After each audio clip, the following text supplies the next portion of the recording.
AI से deepfake की पहचान। भारत सरकार एक नया टूल लॉन्च करने जा रही है जो सोशल मीडिया पर चल रहे डीपफेक वीडियो को तुरंत पहचान कर यूजर को अलर्ट कर देगा। नई शिक्षा नीति का असर। कई राज्यों में अब स्कूली शिक्षा के लिए नया क्रेडिट सिस्टम लागू किया जा रहा है, जिससे छात्रों को एक्स्ट्रा करिकुलर एक्टिविटीज के भी नंबर मिलेंगे। पेट्रोल डीजल की कीमतें।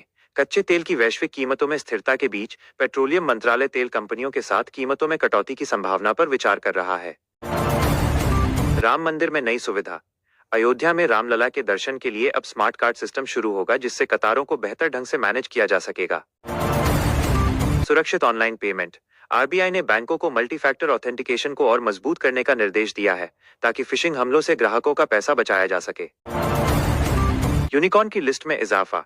भारतीय स्टार्टअप इकोसिस्टम में इस महीने 2 नए यूनिकॉर्न $1 अरब की वैल्यू वाली कंपनी जुड़े हैं, जो फिनटेक सेक्टर से हैं। रिलायंस का नया दांव। रिलायंस रिटेल ने अब छोटे शहरों में किराना टेक मॉडल के तहत विस्तार करने की योजना बनाई है, जिससे स्थानीय दुकानदारों को डिजिटल बनाया जाएगा। सोने में निवेश का नया तरीका। सरकार जल्द ही सॉवरेन गोल्ड बॉन्ड SGB की नई सीरीज जारी करने वाली है, जिसे निवेशकों के लिए सबसे सुरक्षित माना जाता है। वर्क फ्रॉम होम का भविष्य। एक नई रिपोर्ट के अनुसार 60% भारतीय IT कंपनियां अब हाइब्रिड मॉडल ऑफिस जोड़ घर को स्थायी रूप से अपना रही हैं।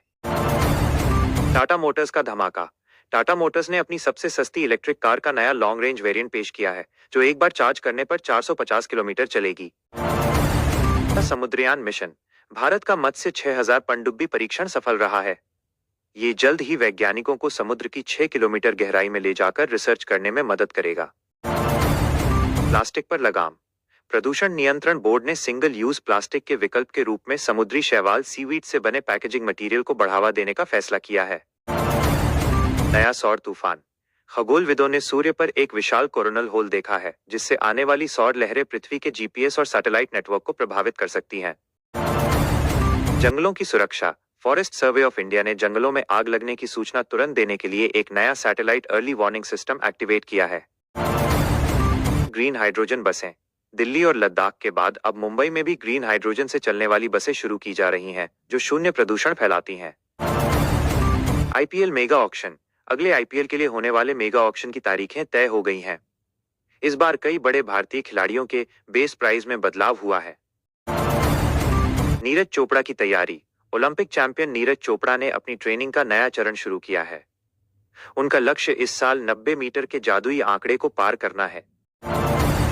विमेंस प्रीमियर लीग WPL महिला प्रीमियर लीग के अगले सीजन के लिए शेड्यूल जारी हो गया है। इस बार मैच बेंगलुरु और दिल्ली के अलावा नए शहरों में भी होंगे।